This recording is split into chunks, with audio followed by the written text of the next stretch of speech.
Hello, and a very good evening to one and all present here. Hope you and your family are doing well. I welcome you all to this very notable discussion hosted by Disol Dialogue. My name is Ananta Sri Rathi, and today we'll be discussing on the topic the youth bar and COVID 19. Powering on. We have been Charging. dealing with this coronavirus pandemic for almost half a year now. The impact of COVID-19 pandemic has felt by people of all ages across the world. However, young people have unique potential to contribute to the global response. Youth all over the world are playing a huge part in fighting the COVID 19 pandemic and its negative impacts. They are leading, mobilizing, and organizing relief efforts and campaigns around the world. Engaging youth meaningfully is the key element of positive youth development. This webinar focuses on the important role youth play in elevating the negative impact of COVID-19 pandemic on the immediate lives of people and communities around them and the world at large. This webinar brings together policymakers, academics, and youth organizations to explore the successes and challenges experienced by young people in their contribution to the COVID 19 response. Without further ado, let me explain the format of today's discussion. We'll be discuss we'll have discussion with our guests and we'll also be taking live questions. Attendees can leave their questions in the comment section. Now, I'd like to introduce my very esteemed speaker, Dr. Roselia Artiaga. It might take a whole day to introduce and talk about such an accomplished woman you are. But to sum it up in a gist, some of your major accomplishments are: Ma'am is the first Ecuadorian woman becoming president and vice president of the Republic of Ecuador. She was also vice minister of culture and minister of education. Currently, Dr. Artiaga is CEO of Fiddle Foundation and president of the advisory council of CoFuture Foundation. She is a member of various institutions like the World Academy of Art and Sciences, the Board of Trustees of the Library of Alexandria in Egypt, honorary member of the Royal Academy of European Doctors, senior executive education advisor of the China US Business Association, the advisory board of international relations at the University of Miami, the Atlantis Group, Women Political Leaders, World Sustainable Development Forum, and many more. But there's a lot under the hood. Dr. Artiaga is a writer, gives conferences, promotes education and environment care, and collaborates with some national and international media. After graduating as a lawyer, Ma'am studied journalism and she obtained a master's degree in anthropology. She is a dedicated author of more than 15 books. Keeping in mind our years long traditions, Namaste, ma'am. How are you?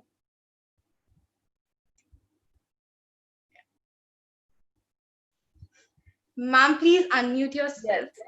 Yeah. Thank you very much. Good morning in Ecuador. I'm in South America, and we have a large difference of hours. And good evening for everybody. I'm happy to participate in this Jasun dialogue. And I'm happy also to know that young people are interested in know more about what people in other parts of the world think and how our behaviors.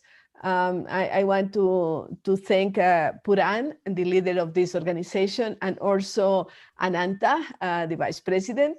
And I will start telling more about me, about myself, and how I developed to be in politics. I was born in the south part of Ecuador. Ecuador is a small country in South America, in the middle of South America. You know that Ecuador, the name, it comes because of the equatorial line, because the measures that were made at the colonial times, a long time ago, about the division in this invisible line that divides the earth. and they called it Ecuador, and that's the reason that it's the name of my country. Ecuador is between Peru and Colombia and other Andean countries, and we are bordered by the Pacific Ocean also. Well, I was born in the south part, close to the border with Peru, and I started to be a student of law. I studied law at the university, but at the same time, I started to be a teacher in a high school. I was 17 years old when I started my career like a teacher, in parallel, and of course, having a family, having a husband and 3 kids, really 4 kids because I lose one. And well, my life, I was not thinking that it's going to be involved with politics, because since the beginning, I was thinking to be an author, a writer. And I was enthusiastic about the idea to write books since the beginning of my life, since I was really a young kid. But life takes me, because I was interested in what's happening in my community, in my city. I'm from the city of Cuenca, and I accepted to be councilwoman of my city, considering that it's a civic contribution. After that, because I was in education and especially in culture, well, I accepted to be undersecretary of culture in my country in 92, a long time ago. And after that, I was proposed to be the first female woman in education. And I was thinking, it's not politics. It's what I love to do. I love education. I love culture. And I was not thinking that it was the beginning of a political career. Well, people thought at the time that I make a good job, like Minister of Education. And apparently a lot of people were thinking that I could be vice president of the country. Then I accepted a formula with a candidate to be a vice president. Well, I started to do my political campaign, and we won the elections. It was the first time also that a woman had been vice president of the country. You know for sure that it's not easy for a woman to be in a political career, not also in an academic career. Sometimes, you know, about what happens with Nobel laureates, more of them are men. Well, I was very visible in my country. Of course, it was not easy for me, because many people were not agreeing that a woman escalates such in a big places. When the president was out of the position because of problems that he had, I assumed the presidency of the Republic, and I discovered really what's machismo, what is being a woman, and the political establishment doesn't accept that a woman could be the president of a country, and also the militaries. Then I suffered a coup d'etat by the militaries, and also the members of the parliament that doesn't agree on a woman being part of this big position in a country. Well, that's the way that I was into politics. In parallel, I was always, all the time, a journalist. I am a journalist in terms of writing for newspapers, but I have my own TV show still now, and I do radio programs, and I write for magazines in Latin America and abroad. And well, that's in a very, very small synthesis what I have been doing in my political career.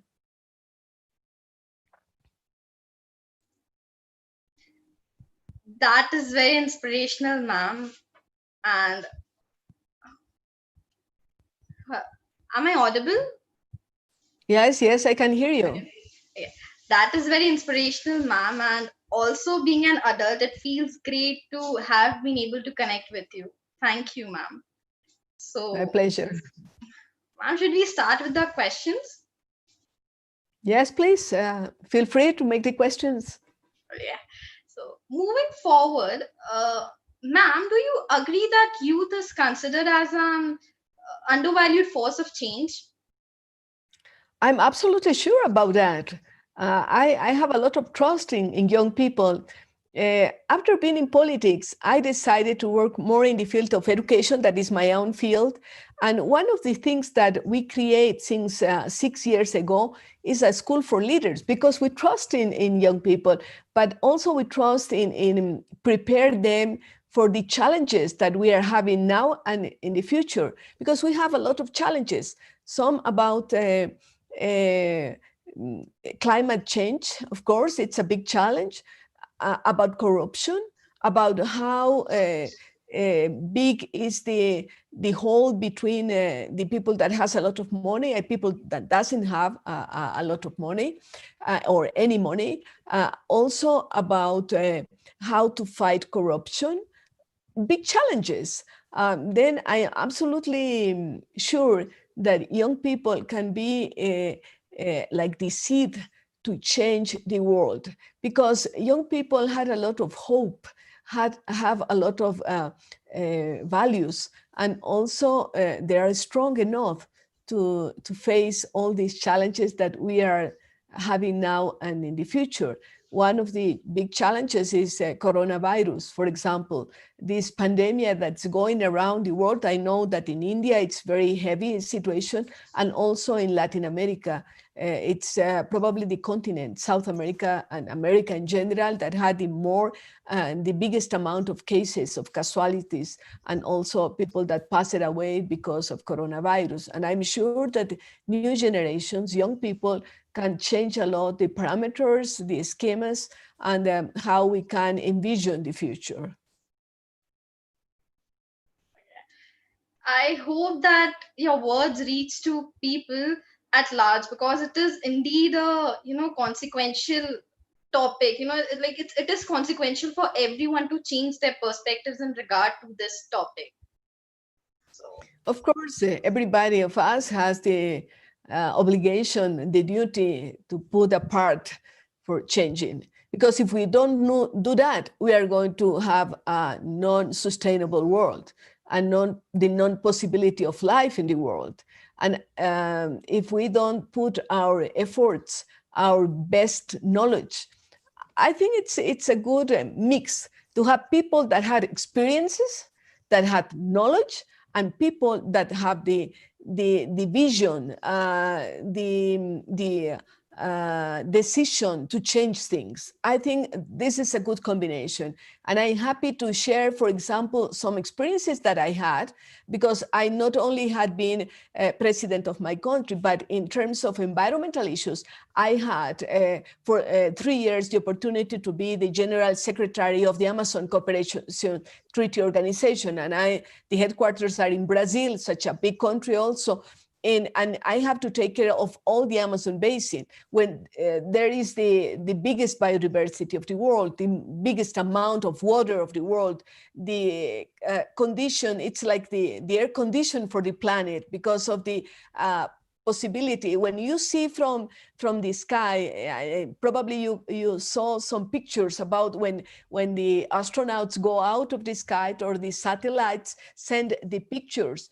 When you see the biggest green spot on the earth, it's Amazon, it's the Amazon jungle. Then I had the opportunity also to deal with young people from different countries of the basin.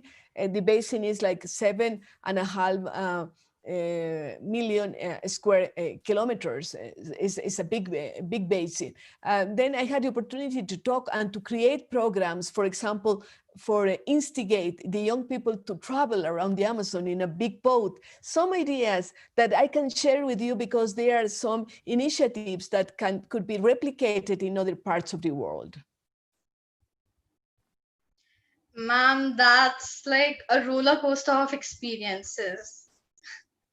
So Well, there are lots of experiences that we can talk about. But let's continue with your questions. sure, ma'am. Now, pressing on, how do you think young people are leading the way against COVID-19? Like, what can young people do about it? Well,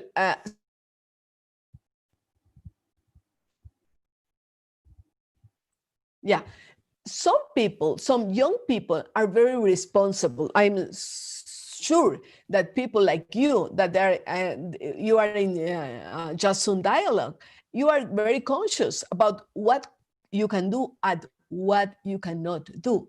But in many parts of the world, some people, young people and people not, that they are not so young, they are not very responsible.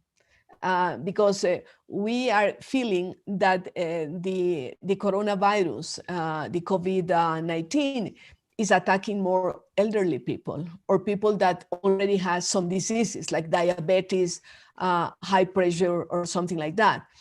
If you don't take care of you, you are not taking care of your family. And I think it's very important to take care about the whole family. Then I really want to move you to be every day more responsible about what's happening with coronavirus, but also what's happening with environmental issues. Because when you see, for example, I don't know the rates in India, but in Latin America, most of the population is very young because it's it. For example, now in Ecuador, we are in elections period because next year is going to be the election of president of the Republic and members of the parliament. And most of the voters are very young people, below 25 years old. Then the decisions and the responsibility are in the hands of young people, especially in countries like Latin American countries, but probably in India also, because India is a country that is like a continent and is growing very fast. To be the first one in terms of population, then it means that you have a lot of young population that has to be involved in many problems, in many situations. Then COVID-19 is a kind of challenge, and we have to demonstrate that we are in the possibility to fight it and to win the battle against this terrible pandemic. Okay. So, ma'am, the following measures suggested by you seems quite beneficial, like especially about the youth to be active and looking after their closed ones, and also to have some sound judgment on the society.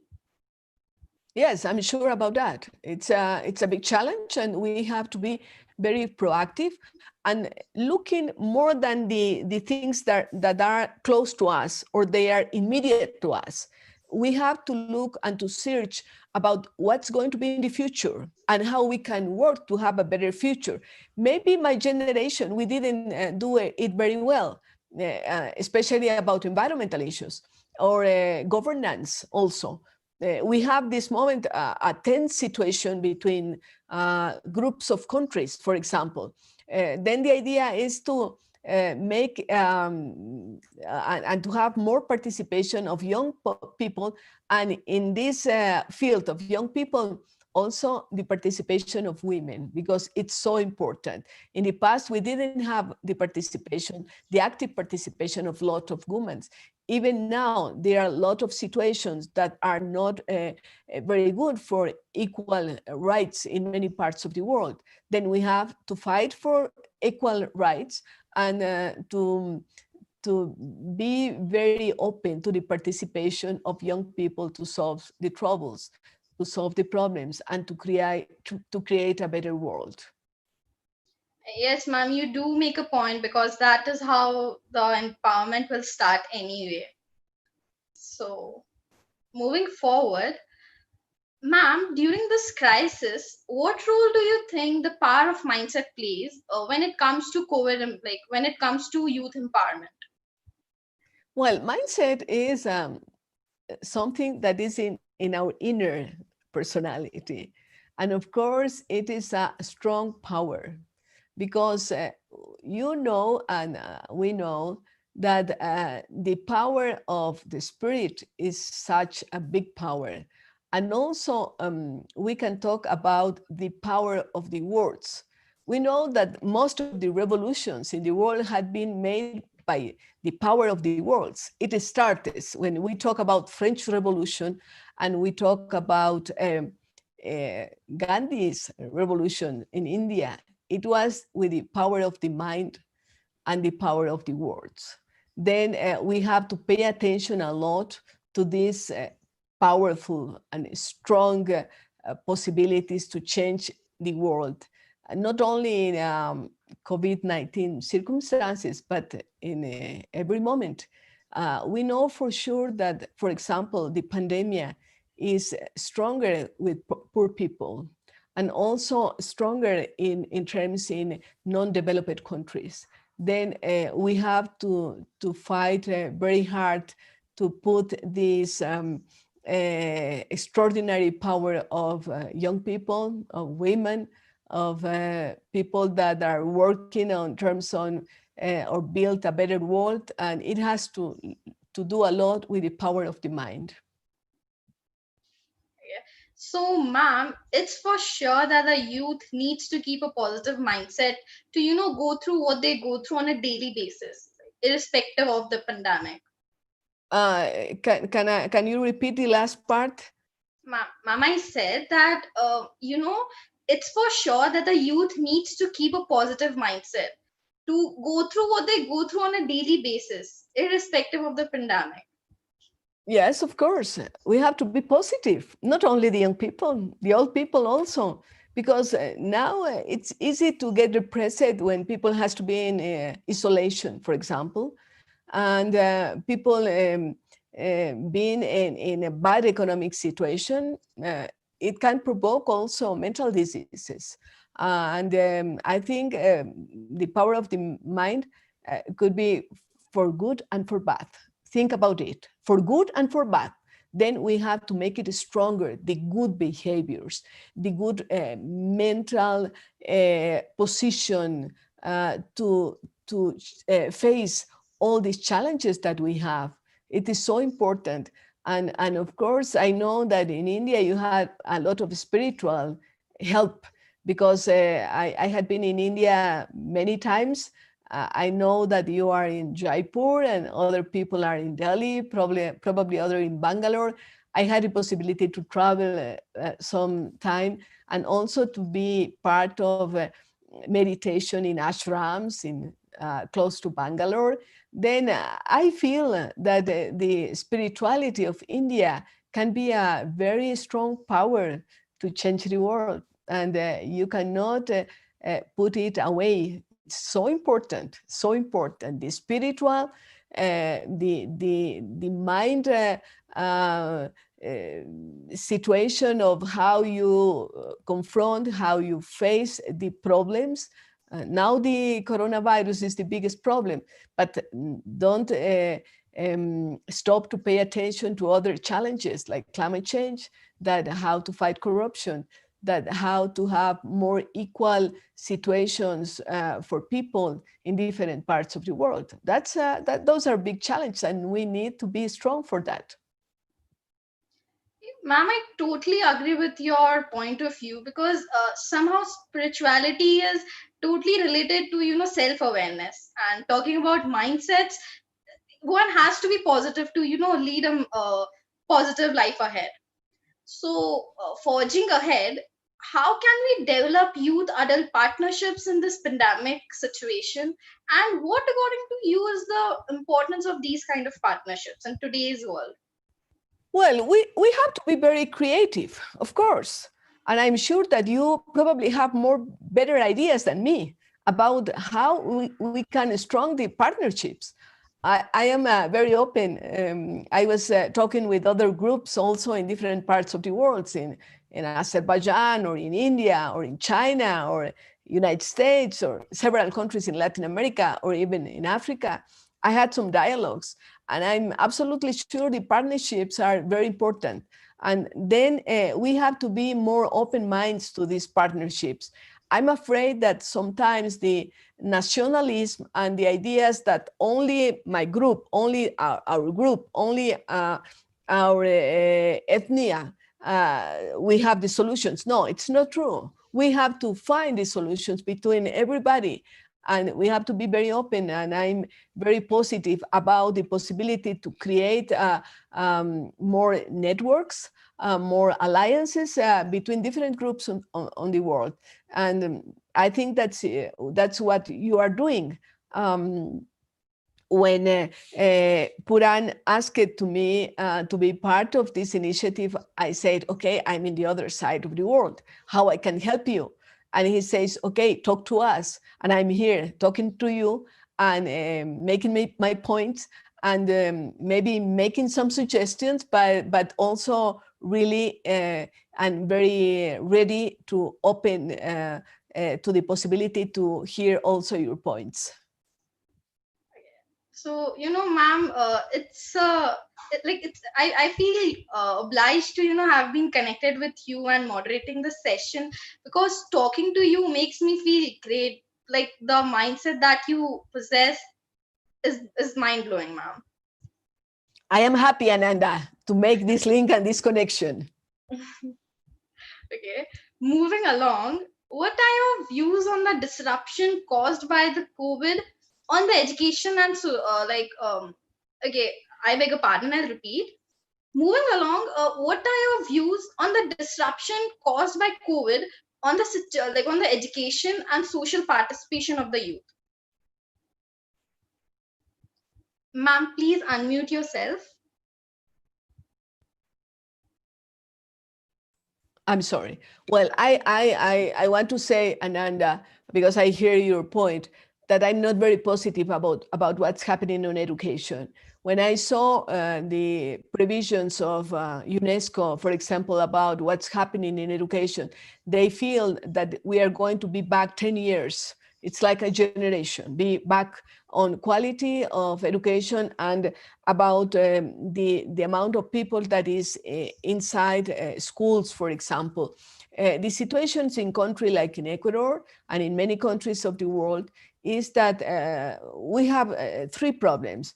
One problem is that the teachers are not prepared to be online teachers. They are not prepared because they were presential teachers. And it's very different to be an online teacher than a presential. We have to be prepared.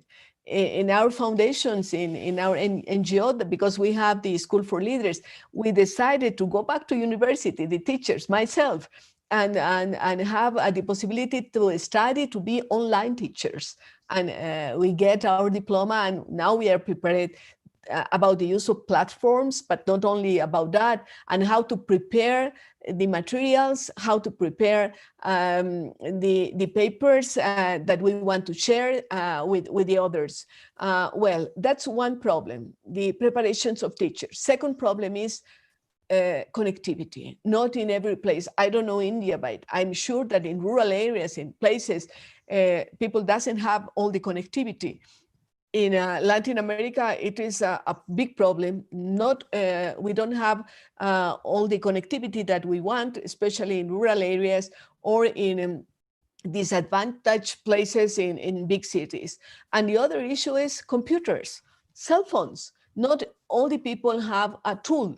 Not all the people had the possibility to have the correct or the advanced devices to be connected for Zoom conferences, to share it in Teams, to attend classes.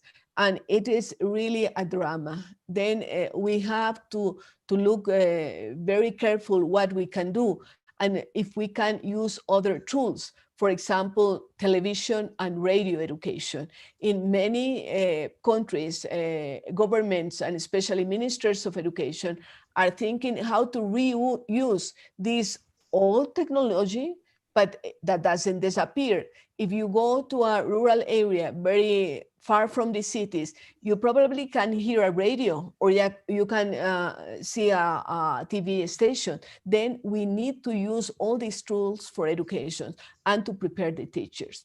The situations in my country, for example, is that because also the pandemic created an economic crisis, a big economic crisis, many parents, many families are taking away the kids from schools, because they say we don't have the money. Even they are free public schools. They say we don't have the money. We cannot have the connection. We cannot pay for a device. Then we cannot put the kids, especially women, unfortunately. And the statistics says that more women are leaving schools, small kids and also teenagers. Then in education, the pandemic is a disaster.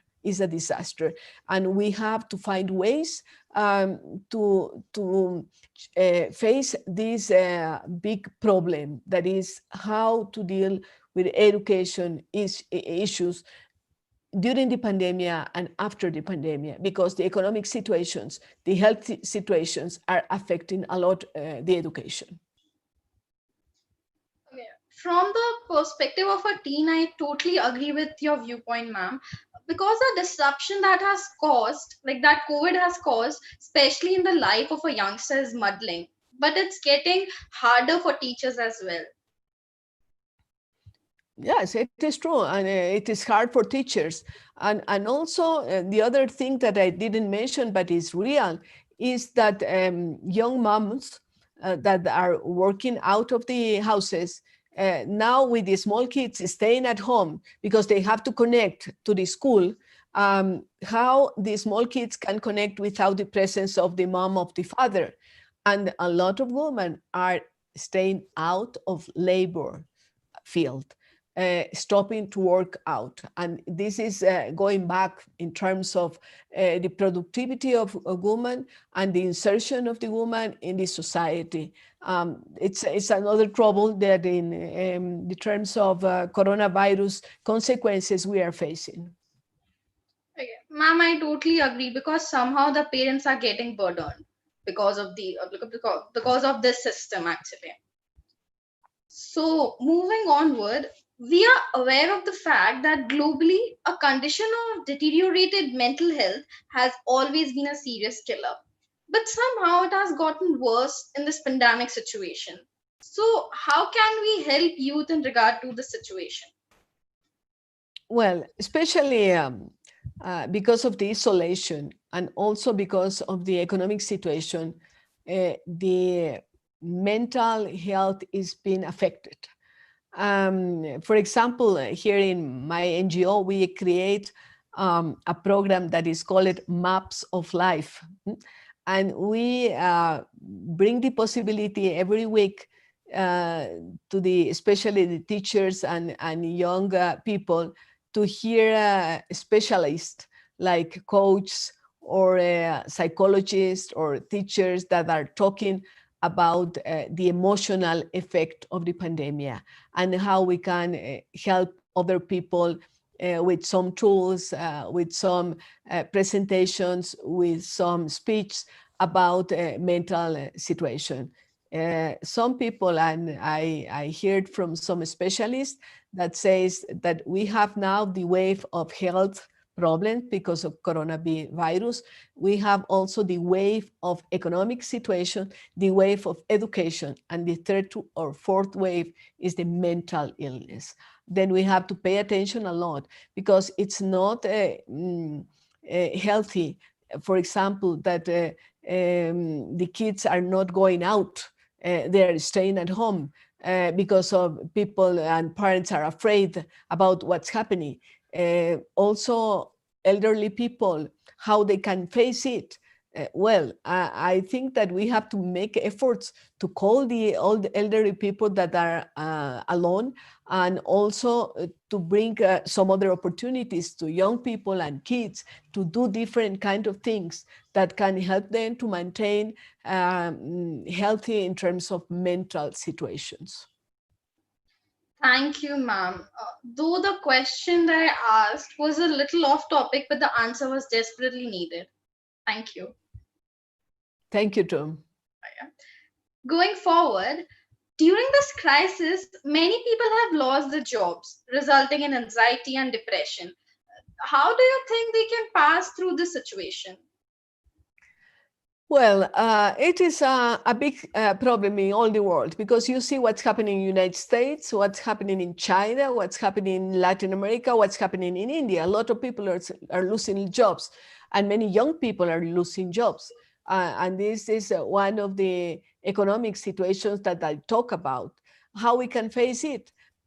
Governments has to make a lot of effort, of course, how they can support the people that are unemployed, but also companies had to be very creative.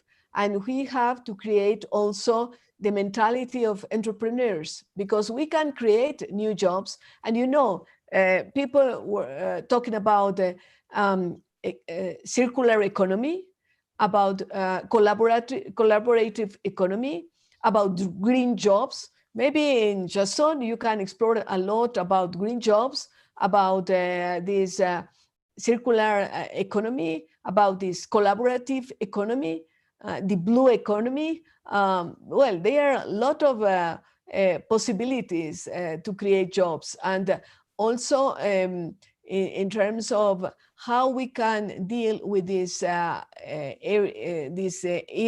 where we have a lot of robotic competition, artificial intelligence competition. Well, I think that we must be so creative to use all these tools that technology and science are creating for us, like artificial intelligence, like Bitcoin, like blockchain, like many things that you can find in economy, especially to find the ways to create more jobs, more good jobs, because it's not only the situation to have like partial jobs and you cannot feed your family and you cannot have a good quality of life because the job is not enough to provide with the money and with the things that you need to have a good way, a good life. Then we have to talk about good jobs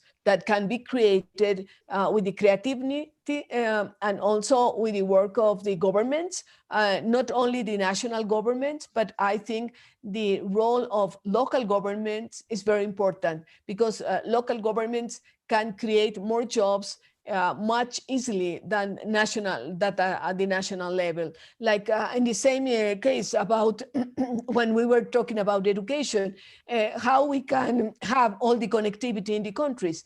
I think that it has to be a duty from the local governments, the mayors, the governors, to create the links between companies that provide connectivity, and the users. I think that it has to be a promise. Not any home, any kid, any young people can be without connectivity and without a tool to learn, and after that to work. Well, that's quite helpful, ma'am. And as we have, entered the topic of government, my next question is regarding the same. So, gaining ground, should government reform national education systems to ensure that youth are equipped with the skills and knowledge necessary to positively participate in their communities? Yes, government has to do some reforms and changes about the online education, the tele-education, the radio education, using all these tools.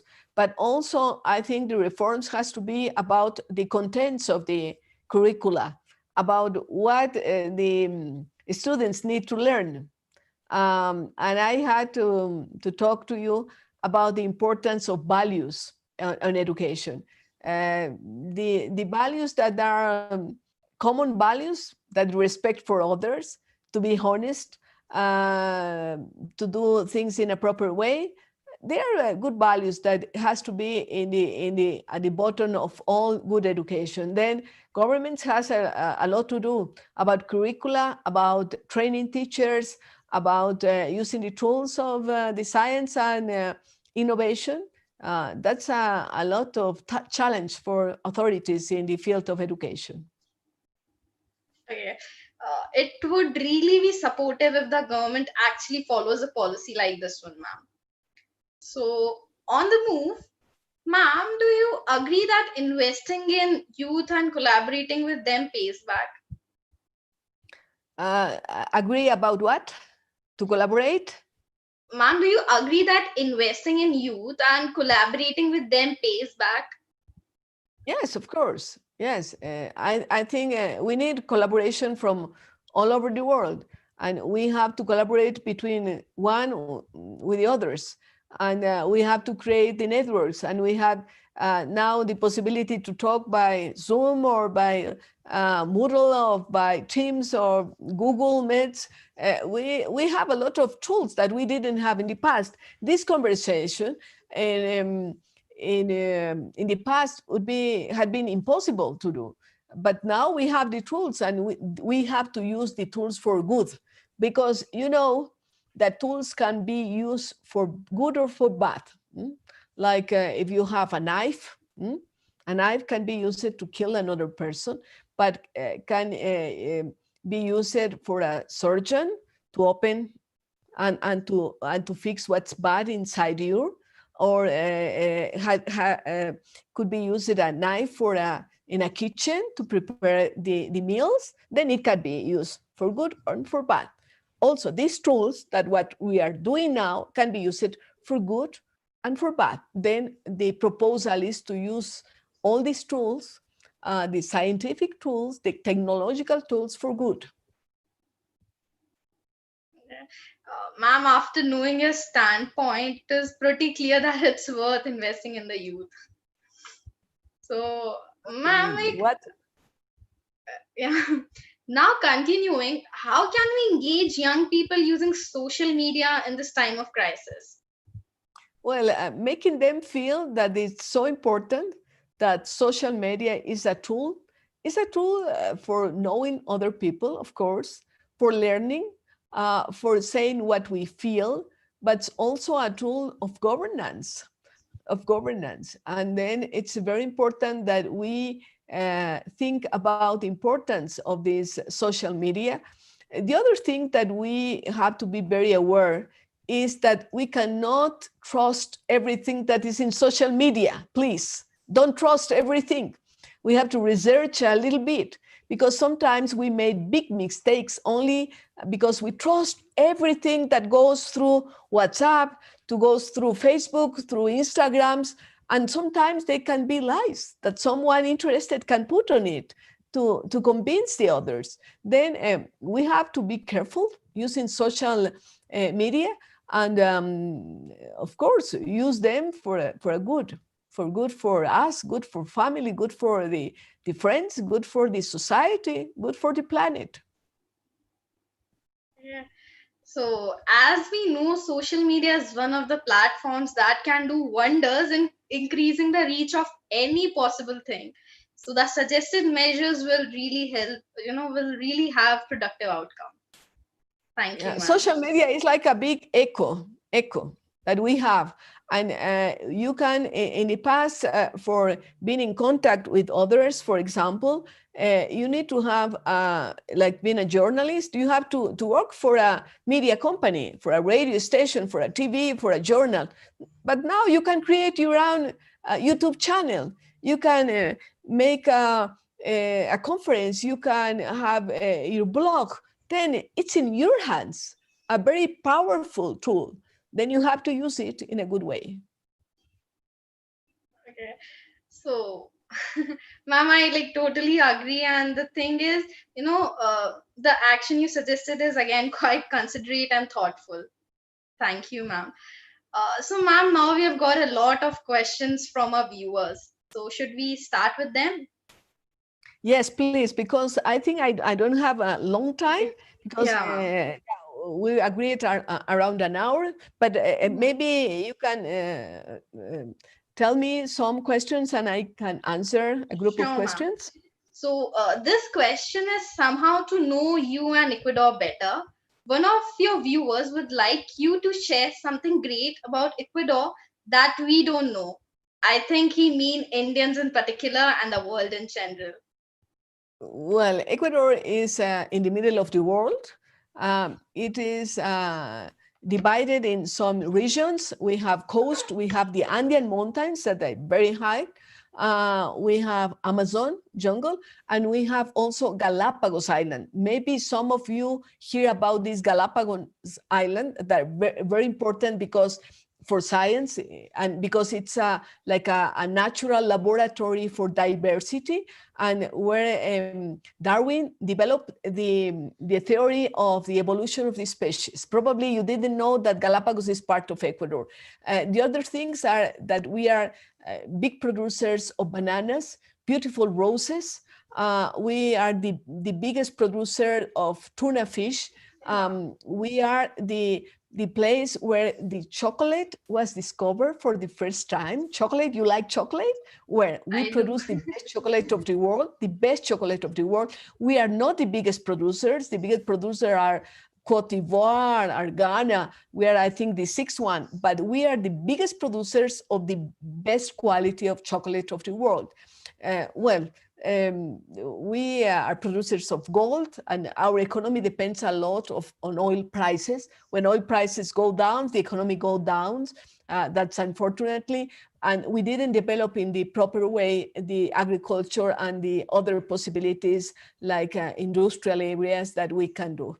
That's more or less our history. We were part of in the colonial times of Spain.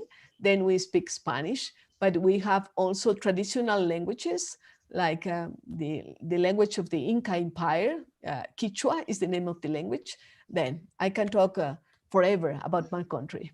And this is the flag. You can see the flag in this side, yellow, blue, and red. This is the national flag of my country. That's great, ma'am. And we never really knew about the chocolate thing for sure. So, ma'am, the next question. You pay attention now about the Ecuadorian brands of chocolate, okay? Surely, ma'am. So, ma'am, the next question that we have is one of your viewers is saying, ma'am, please throw some light on women rights in Ecuador. How women has emerged as a key potential in Ecuador? Well, in Ecuador, the laws are equal for men and women. Ecuador was one of the first countries that, for example, accepted the votation in elections for women.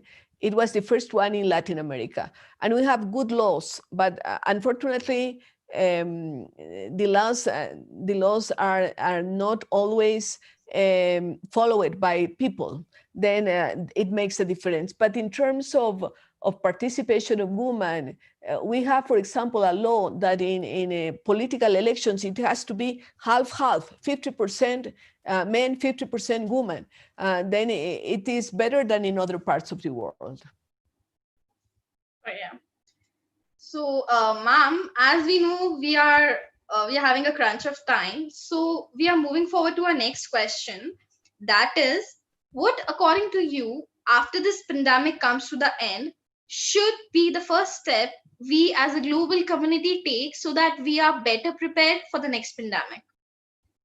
Well, we have to pay more attention to public health, to improve the quality of public hospitals, and to be aware about what is the situation in different parts of the world, because we know that if it started in China, very fast arrived to different places of the world, then it demonstrates that the globalization in terms of the pandemic is real, that we faces the situation in different parts of the world. Then we have to create better communities, be more trustable, that to believe in terms of what the leaders of the different countries says, and to act in together in terms of face a new pandemic. But one special tool is to pay attention to public health, and also to improve quality of education, because what people say, what the scientists say is the best prevention for the pandemic. Wash the hands. It is something that it has to be done, but in many parts of the world, and many people doesn't wash the hands carefully. Then there are some simple things that we have to pay attention. 15th of October is the day of Universal Day of Washing Hands. Like that's nice to know, ma'am. Thank you for enlightening us. Ma'am, we have got another question, that is, what what more effective steps the government should go for to regain control over COVID-19? Well, for now, it's a lot because I have a network of scientists. This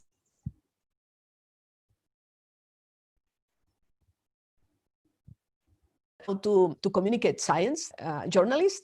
Then I pay attention a lot, and I have some networks, and all of them agreed that now the best that we can do is prevention. Use the masks for the face, wash hands, and separation, this social distance.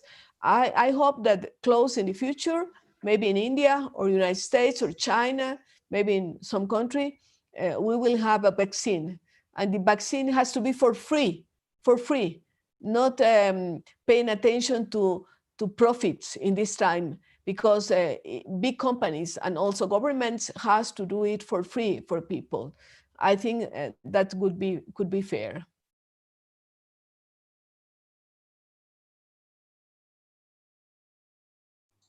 Sorry.